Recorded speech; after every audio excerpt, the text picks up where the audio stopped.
احترام پردہ نشین خواتین اعزام، اللہ جل جلالہ آمن وعلم کا ہمارے اوپر احسان ہوا، اسی ذات کی ملی ہوئی توفیق کی طبع ہمارا یہاں جمع ہونا ہوا اللہ اور اللہ کے رسول کی بات کو سننے کے لیے۔ انسان کی زندگی اور انسان کا اس دنیا میں آنا حضرت آدم علیہ السلام سے لے کر کے قیامت کی صبح تک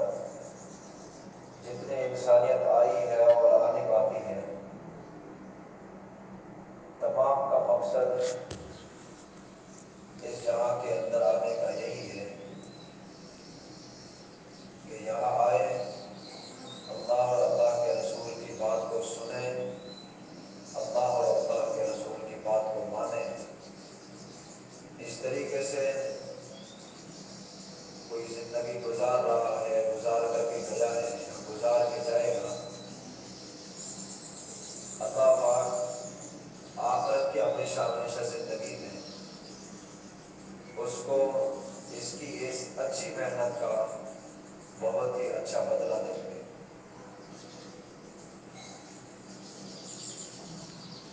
انسان اپنی صحت کے لیے، اپنے جسم کے لیے اور اپنی زندگی گزارنے کے لیے خوراک کھاتا ہے، اور انسان ہی نہیں بلکہ انسان کے علاوہ جتنی مخلوقات ہے وہ سب غذا کا استعمال کرتی ہے، کھانے کی جگہ کچھ چیز کھاتی ہے، پینے کی جگہ کسی چیز کو پینے میں استعمال میں لیتی ہے۔ انسان کو چھوڑ کر کے، انسان اور جنات کو چھوڑ کر کے جتنی ساری مخلوقات ہیں، اور تمام کا مقصد تو ظاہرت یہی ہے، کھانا اور پینا، یہ زندگی گزارنا۔ انسان اور جنات، ان دونوں مخلوقات کو اللہ تبارک و تعالیٰ نے جو ذمہ داری، جو مقصد اور جو غرض اس دنیا میں بھیجنے کی رکھی ہے، ان دونوں کی، وہ جیسے عام مخلوقات کھاتی ہے اور پیتی ہے، اس طریقے سے انسان کا کھانا اور پینا بھی ہے، ظاہراً اپنے جسم کو قوت پہنچانا، طاقت پہنچانا، کہ کھائے گا پیے گا تو اٹھے گا، چلے گا، پھرے گا، ہر کام کاج کرے گا، اور کھائے گا پیے گا نہیں تو اس کا چلنا پھرنا بولنا سب کچھ کمزور پڑ جاتا ہے۔ ایک تو ظاہری اعتبار سے انسان کی خوراک ہے، ایک انسان کی اور جنات کی روحانی اعتبار سے خوراک ہے، یعنی روح اس سے تازہ ہوتی ہے، روح کو تازگی ملتی ہے۔ روح یعنی اپنی بھاشا میں جی جان، جس کو تازگی ملتی ہے اور اس کو سکون اور راحت اور ایک طریقے کی ٹھنڈک محسوس ہوتی ہے، اس روح کی خوراک ہے، نفس کی خوراک، جی کی خوراک، وہ ہے اللہ اور اللہ کے حبیب جناب نبی کریم صلی اللہ علیہ وسلم کی فرما برداری۔ چاہے کوئی بھی انسان ہو، مغرب کا رہنے والا ہو، مشرق کا رہنے والا ہو، دنیا کے کسی بھی کونے کا رہنے والا ہو، اگر وہ اپنی زندگی کا مقصد صرف کھانا اور پینا بنا لیتا ہے تو وہ اس جہاں کی چند دنوں کی زندگی کے اندر تو اپنے کام کاج اور اپنی مشغولیات کو گزار سکتا ہے، لیکن وہ روحانی اعتبار سے یہاں کا بھی مریض ہے، بیمار ہے، یہاں بھی طرح طرح کی پریشانیوں سے اس کو دوچار ہونا پڑے گا، اور وہ آخرت کی ہمیشہ ہمیشہ کی زندگی، کہ جس زندگی کو فنا نہیں ہے، جس کو ختم ہونا نہیں ہے، وہ ہمیشہ ہمیشہ کی زندگی ہے، وہاں جا کر کے یہ انسان پچھتاوے گا جو صرف اپنے کھان پان کی فکر میں لگا رہا۔ اور انسان کا جسم ظاہری اعتبار سے جو دھڑ ہے، سر سے لے کے پیروں تک، یہ تو ختم ہونے والی چیز ہے، مٹی میں ملنے والی چیز ہے، اور یہ جسم اور دھڑ انسان کا اصل نہیں ہے۔ انسان کا اصل جو مین چیز ہے وہ روح ہے، وہ اس کی جان ہے۔ جب تک انسان کے جسم کے اندر، اس کے بدن کے اندر روح رہتی ہے اور جان رہتی ہے، یہ انسان کہلاتا ہے۔ اس کا جو نام لکھا ہوا ہے، جو نام اس کے والدین نے رکھا ہے، اس نام سے اس کو والدین، اس کے بہن بھائی، اس کے رشتہ دار، اعزاء اقربا اس نام سے پکارتے ہیں، اسی وقت تک پکارتے ہیں جب تک اس کے جسم کے اندر روح ہے۔ اور جیسے ہی روح جسم سے نکل جاتی ہے، اس کا نام اور اس سے جو رشتہ ہے، چاہے بھائی کا رشتہ ہے، چاہے بہن کا رشتہ ہے، چاہے ماں باپ کا رشتہ ہے، چاہے اور کوئی دوست و احباب کا رشتہ ہے، وہ رشتے سب ٹوٹ جاتے ہیں۔ اولاد بھی اس دن اس پڑی ہوئی میت کو، اپنے والد کو یوں نہیں بلاتے، ابا سے نہیں بلاتے، وہ بھی یہی کہتے ہیں کہ میت پڑی ہوئی ہے۔ ہر رشتہ دار یہی فون کر کے پوچھتا ہے، یہی سماچار لیتا ہے کہ میت کب اٹھے گی، تدفین کب ہوگی، مٹی کب اٹھائی جائے گی۔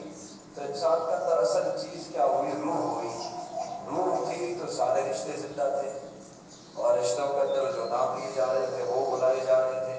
اور روح جسم سے الگ ہو گئی تو روح کے ساتھ ساتھ میں سب رشتے بھی ختم ہو گئے، سب تعلقات بھی ختم ہو گئے۔ تو اصل خوراک تو روح کی ہی خراب ہوئی، کیونکہ انسان کے جسم کے اندر اصل چیز روح ہی ہے۔ حدیث میں آتا ہے کہ ایک انسان اس جہاں سے آخرت کو جاتا ہے، آخری وقت آ جاتا ہے، اس کی موت ہو جاتی ہے، عزرائیل آتا ہے فرشتہ، اس کی روح کو قبض کرتا ہے، اور اگر یہ بندہ جانے والا اس دنیا کے اندر سے نیک کام کر کے گیا ہے، اللہ کو راضی کرنے والے کام کر کے گیا ہے، تو فرشتے اس کی روح کو ساتوں آسمانوں کے اوپر لے کر کے جاتے ہیں۔ اللہ کا حکم ہوتا ہے کہ اس کو جنت کے فلاں فلاں محل کے اندر اور فلاں فلاں جگہ کے اندر اس کی روح کو لے جا کر کے رکھ دیں۔ اور جتنے جنت کے داروغے ہیں، فرشتے ہیں، آسمان میں جتنے فرشتے ہیں، وہ تمام تر فرشتے اس جانے والی روح کا استقبال کرتے ہیں۔ اور اگر یہی روح اس زندگی کے اندر، اس فنا ہونے والی زندگی کے اندر، اس انسان نے اپنی اس روح کی غذا کی فکر نہ کی، اللہ اور اللہ کے حبیب کی بات کو نہ مانا، نہ سنا، اور اس کے باوجود زندگی نہ گزاری، تو فرشتہ اس کی روح کو نکالتے وقت بھی بڑی سختی سے روح کو نکالتا ہے، اور آسمانوں میں پہلے آسمان پہ جاتے ہیں تو اس کے لیے دروازے بند ہو جاتے ہیں، دوسرے پہ جاتے ہیں تو بھی بند ملتے ہیں، آخر میں اس روح کے لیے یہ اعلان ہوتا ہے اللہ کی طرف سے کہ اس کو آسمانوں کے دروازے اس کے لیے کھلے نہیں ہیں، اس کو جہنم کے اندر ہی لے جا کر کے سیدھا غرق کر دیا جانا چاہیے، کیونکہ اس انسان نے اپنی اس روح کی اصل غذا، اصل خوراک جو اللہ اور اللہ کے حبیب کی فرما برداری تھی وہ نہیں تھی، اس واسطے اس کا ٹھکانا جہنم۔ تو اس سے یہ بات سمجھ میں آتی ہے کہ ہمارے جسم میں اصل چیز روح ہے، جان ہے، یہ تن میں ہے جب تک ہمارے رشتے ہیں، جب تک ہمارا تعلق ہے۔ اور رسول اس دنیا کے اندر آئے ہیں، ان پیغمبروں کو اور رسولوں کو جنم دینے والی مائیں ضرور گئی، اور اس ماں کا ہی کردار، اس کی ہی تربیت، اس کی ہی سوچ و فکر نے اپنے اس نونہال کو، اپنے اس بچے کو پیغمبری اور رسالت تک پہنچایا۔ تو والدین کے لیے، ماں باپ کے لیے سب سے پہلی چیز اولاد کے اعتبار سے اور حقوق العباد کے اعتبار سے اور حقوق اللہ کے اعتبار سے والدین کے لیے ضروری ہوتا ہے کہ اللہ کے حقوق کو بھی ادا کرے، اور اپنے معصوم اور اپنی زیر دست سرپرستی کے اندر جتنے بچے ہیں اور جتنا خاندان کنبہ ہے ان تمام کی صحیح معنی میں تربیت کرے۔ اس کا بڑا دخل ہوتا ہے، اور تربیت کے طریقے سے کی جاتی ہے۔ اللہ والیہ ایسی ایسی اس جہاں کے اندر، اس دنیا کے اندر آئی ہے، انہوں نے اللہ کا بھی حق ادا کیا، اللہ کو راضی کرنے والے کام کیے، اور اپنی اولاد کی بھی وہ بہترین معنی کے اندر تربیت کی ہے جو آج تک عبرت کی نگاہ سے دیکھی جا رہی ہے اور آگے بھی دیکھی جائے گی۔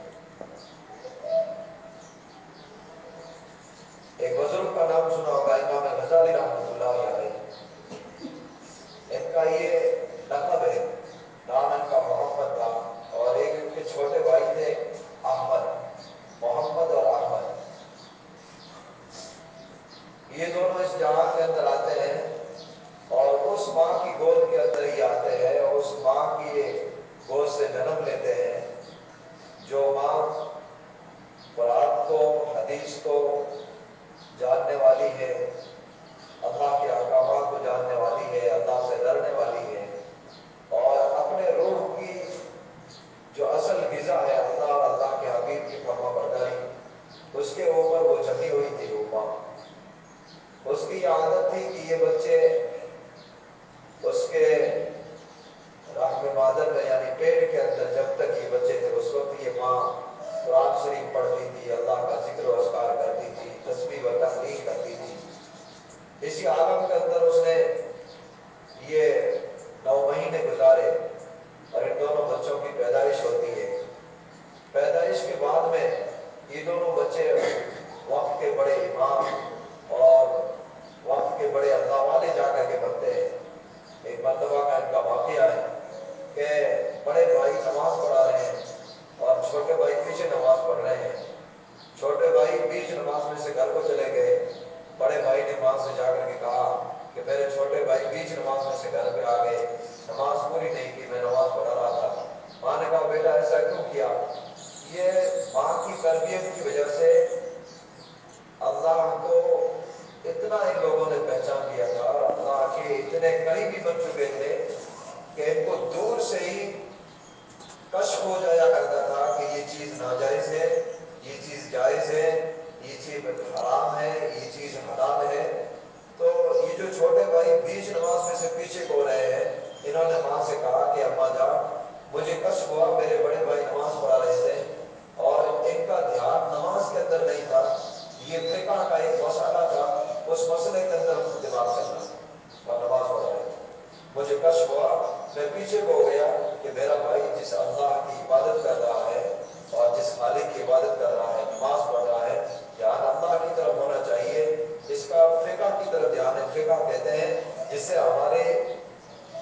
کیا کہتے ہیں کھان پان کے، زندگی گزارنے کے جو مسائل ملا کرتے ہیں اس علم کو کہتے ہیں فقہ کا علم۔ اور ان مسئلوں کو نماز کے بیچ میں لانا، کوئی نماز کو فاصل وغیرہ نہیں کرتا ہے، آ جاتے ہیں مسائل، لیکن وہ اللہ کا تعارف اور اللہ کو اتنے بڑے پہچاننے والے بن گئے تھے کہ ایک بھائی کے تو وہ نماز پڑھاتے پڑھاتے اور کسی طرف دھیان نہیں جا رہا، صرف اور صرف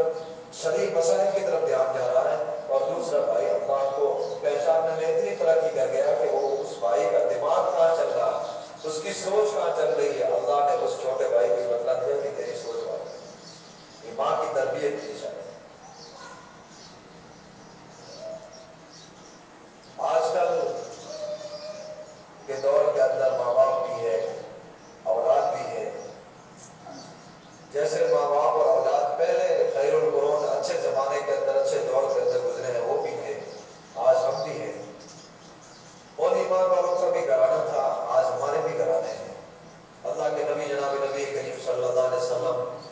کے دور کے اندر ایک صحابی کا واقعہ آتا ہے کہ اس صحابی کے گھر کے اندر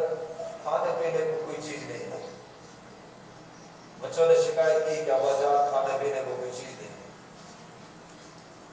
ان کا یقین بنا ہوا تھا، ان کا ایمان بنا ہوا تھا، اللہ کی غیبی مدد اترتی تھی اور اللہ کی غیبی مدد کو وہ اترواتے تھے۔ اتنی نماز کو، اللہ کی عبادت کو دھیان سے کرتے تھے کہ ڈائریکٹ غیبی اللہ کی مدد ان کے اوپر اترا کرتی تھی۔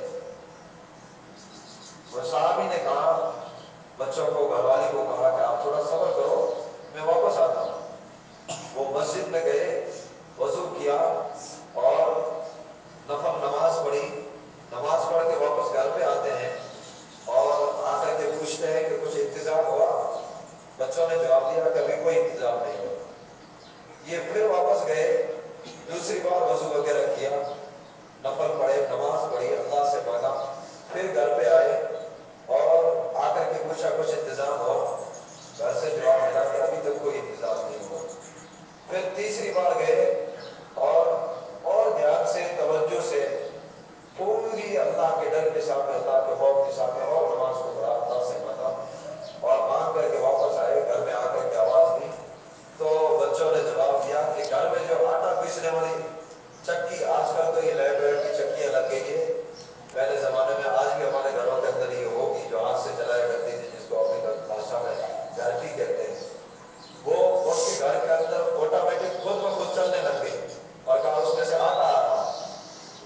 اچھا تو کہاں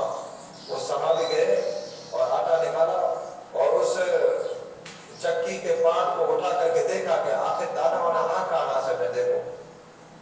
دیکھا تو وہ اللہ کا عجیب نظام گہری مدد چلی تھی اور اس صحابی کی وہ دعا قبول ہوئی تھی. اس کا بار بار مسجد جانا, اللہ سے مانگنا, اللہ کی عبادت کرنا, اللہ کو راضی کرنے والا کام ایسا کیا تھا, اللہ کو ایسا راضی کیا کرتے وہ غیبی خزانوں سے آ رہا تھا. جیسے ہی انہوں نے وہ اس چکی کا پاٹ اٹھایا تو آٹا آنا بند ہو گیا. چنانچہ گھر والوں نے جو آٹا ملا تھا اس کو لیا اور روٹی ووٹی پکائی اور اپنی اس بھوک کو اس چیز کے ذریعہ دور کیا اور سیرابی حاصل کی, شکم شیر ہوئے, اپنے پیٹ کو بھرا. یہ صحابی کھانا وانا کھا کر کے اللہ کے نبی علیہ السلام کے پاس مجلس میں بیٹھے ہوئے ہیں اور اللہ کے نبی سے اس چیز کا ذکر کیا کہ میرے گھر میں ایک بار ایسا ایسا فاقہ گزرا,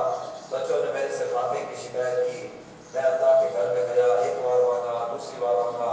2 بار میں کچھ نہیں ہوا, تیسری بار میں مانگ کر کے آیا, میرے گھر میں چکی چلنے لگ گئی. اللہ کے نبی نے کہا وہ میرے صحابی پھر کیا کیا کہ میں گیا اس چکی کے اوپر والے پاٹ کو اٹھا کر کے دیکھا. اللہ کے نبی نے کہا کہ اگر آپ اس پاٹ کو اٹھا کر کے نہ دیکھتے تو جیسے زمزم کا پانی آج بھی چل رہا ہے وہ چکی آج تک چلتی رہتی اور آٹا دیتی رہتی. اللہ کے غیبی نظام سے یہ اللہ والوں کے مردوں کے واقعات ہیں. اور ایسی ایسی عورتیں بھی گزری ہیں جنہوں نے اس طریقے سے اللہ کو راضی کیا ہے. ایک رابعہ بصریہ رحمہ اللہ بڑی اللہ والے گزری, اللہ کو اتنا پہچان لیا تھا, اللہ کا قرب اتنا حاصل کر لیا تھا, اللہ کو اس طریقے سے راضی کر لیا تھا. آتا ہے کہ اس کا انتقال ہوا اور بعد میں اس کے متعلق ہی کسی نے خواب دیکھا, وہ بھی بڑا اللہ والا تھا. رابعہ بصریہ تیرے ساتھ کیا گزری؟ اس نے جواب دیا رابعہ بصریہ نے کہ مجھے قبر کے اندر مجھے دفن کرنے والے جو جنازے کے اندر جو لوگ آئے تھے انہوں نے مجھے دفن کیا اور میرے اوپر مٹی دے دی اور اچھی طریقے سے میری قبر کو بنا کر کے وہ واپسی ہو گئے. منکر نکیر آئے اور آ کر کے مجھے پوچھا من رب ہوگا, تیرا رب کون ہے, تیرا دین کیا ہے, تیرا نبی کون ہے؟ رابعہ بصریہ نے جواب دیا کہ جس رب کو اور جس دین کو اور جس محمد رسول اللہ صلی اللہ علیہ وسلم کے طریقے کو اور اس کی رضا کو دانے پانی کی جتنی زندگی گزاری اس ساری زندگی کے اندر تو میں بھولی نہیں. آج تمہارا یہ خیال ہے کہ 2 گز زمین کے نیچے آ کر کے میں بھول گئی. میرا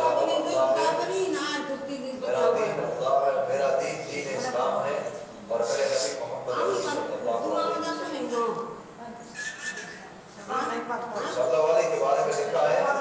کہ اس کی عبادت اس کا اللہ سے دھیان اس طریقے سے لگ گیا تھا کہ وہ اپنی جانماز کو اور مصلے کو ہوا کے اوپر بچھا کر کے نماز پڑھ لیا کرتی. ایک واقعہ ایسا بھی ہوا, تفسیر بولا سکتے ہیں, ایک واقعہ ایسا بھی ہوا, ایک آدمی حسن بصری رحمۃ اللہ علیہ اور رابعہ بصریہ رحمۃ اللہ علیہ دونوں کی عبادت کا لوگوں نے جائزہ لیا کہ کون کس درجے کا ہے, رابعہ بصریہ زیادہ اللہ والی ہے یا حسن بصری زیادہ اللہ والے ہیں. تو حسن بصری نے تو سمندر کے پانی کے اوپر مصلی بچھایا اور نماز پڑھی اور رابعہ بصریہ نے ہوا کے اوپر مصلی بچھایا اور نماز پڑھی. ایسے ایسے اللہ والے گزرے ہیں اور ان اللہ والوں کی نسل کے اندر, ان کی پیڑھی کے اندر ہم لوگ آتے ہیں کہ ان لوگوں نے تو پانی کے اوپر مصلی بچھا کر کے نماز پڑھ لی اور ہوا کے اوپر مصلی بچھا کر کے نماز پڑھ لی. غمی خوشی کسی بھی عالم کے اندر اللہ کی ناراضگی والا کام نہ کیا, نماز نہ چھوڑی اور گھر میں فاقہ آ گیا, تنگی آ گئی, اس وقت بھی اللہ کو راضی کرنا نہ چھوڑا, اللہ کی رضا میں ہی لگے رہے اور اللہ کو راضی کرنے میں لگے کہ اللہ کی غیبی مدد آ کر کے اتری ان کے اوپر. آج میری معزز اور محترم خواتین کرام, آج ہم سوچیں کہ ان اللہ والوں نے تو اس طریقے سے اللہ کو راضی کیا اور ایسی نماز کی اور اللہ کی فرمانبرداری کا اہتمام کیا